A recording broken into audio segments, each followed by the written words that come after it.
Harrisonburg Family Practice. It's an 8-provider practice located in the Shenandoah Valley, and this practice joined the Transforming Clinical Practice initiative in early 2016.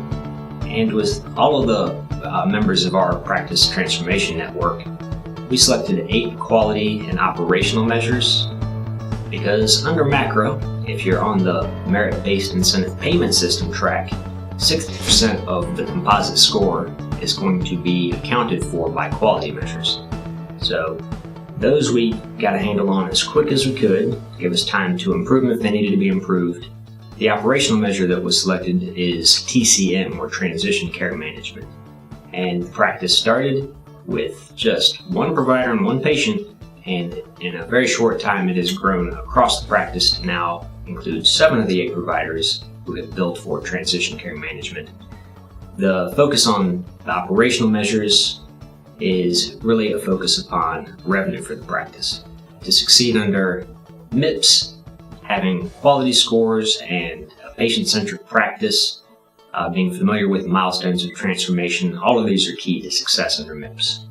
And when first starting with the practice, there are 27 milestones, so in the beginning it can seem quite overwhelming for practices, but that's why time was given in this initiative for practices to really dig in and explore what these transformation milestones are, because not every milestone is going to fit the same way from one practice to another. This practice was very open to the concept of change, already a very patient-centric practice. All 8 of the providers were either trained or educated in Virginia, some of them even in the very town that this practice is located. So they go into it with the right attitude and have been impressive since the beginning. When we initially heard of transitional care management, of course we had to get the doctors on board. But that, again, in my eyes, ties everything together, just like CMS wants, because your PCP is your first point of contact, and we should be referring to other sources in the community, or having the patient go specifically to where it's going to be best for them. Not just this broad range, but again, this is what you need as a patient, so you need to go to this specific set of doctors or practitioners in order to get you to the point where you're living your best life. And that transitional care management I've seen is wonderful in the fact that the doctor is helping the patient get to another point in their life. Whereas before, this is what we think you need to do, but there was no connect to it. And that has been a big connect point. Plus it pays very well, and there's most insurances will pick that up and pay at a very good rate. Well, TCM was kind of a bit of a no-brainer for us. I've been at this practice for 16 years, and we've gone from paper charts to EMR to meaningful use to PQRS and MIPS, and TCM was really a smaller portion of that journey. And about the time TCM was coming out, we were getting out of our hospital portion of our practice, so we were no longer rounding on our own patients. So it was a nice transition as far as what can we do to keep the communication lines open. And at the same time, I was involved in a clinical integrated network that was pushing TCM. So I got a lot of information, was prompted through them, and it was just a natural fit at the time at where our practice was evolving to. For the first phase, really the milestone is formulating an action plan. And that action plan, it becomes key. It helps narrow down the focus of a practice. There's so much on a day-to-day basis practice must address.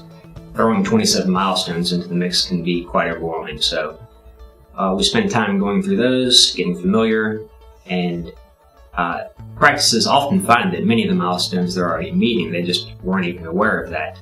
And phase 1, getting that practice action plan in place, just helps grease the wheels for the rest of the process, gives a reference point for the practice to go back to, and just reinforce the concept of transformation.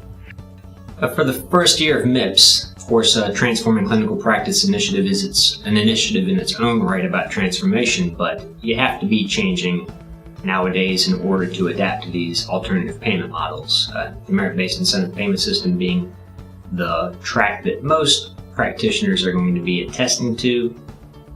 This actually is a great initiative to prepare for that because, as I said, as the action plan, we select measures, we get the practice focused on those measures so that when it comes time to report, they will be able to maximize their reimbursement under the new payment models. So we found that it's really important to continuously track our data.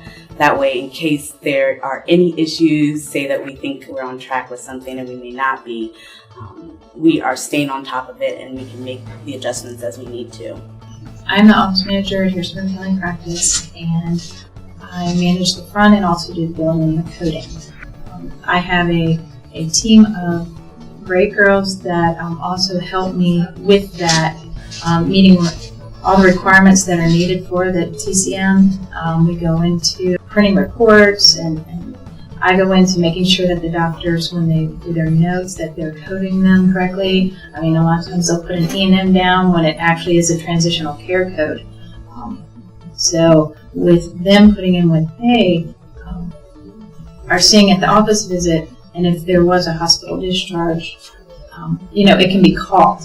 So with information like that, it's always helpful. Or if you see the hospital sends over a discharge summary and you know that patient came in and maybe they didn't even tell the doctor, that can always be caught on the back end. Our doctors, again, are PCPs, and they like to do 400 tests when a patient comes in, or just do a gamut of things. I can see that they've scaled that back a little bit to be a little more patient-minded. This patient doesn't need the 400 tests today. We only need to do a couple of things, and that's right in line with CMS's initiative. You need to scale back and look at specifically the patient and what's going to be good for them instead of this whole broad range.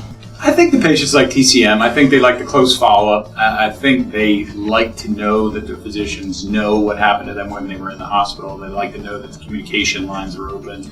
They like the advocacy of folks assisting them through the journey of healthcare. So I think for them it's very positive.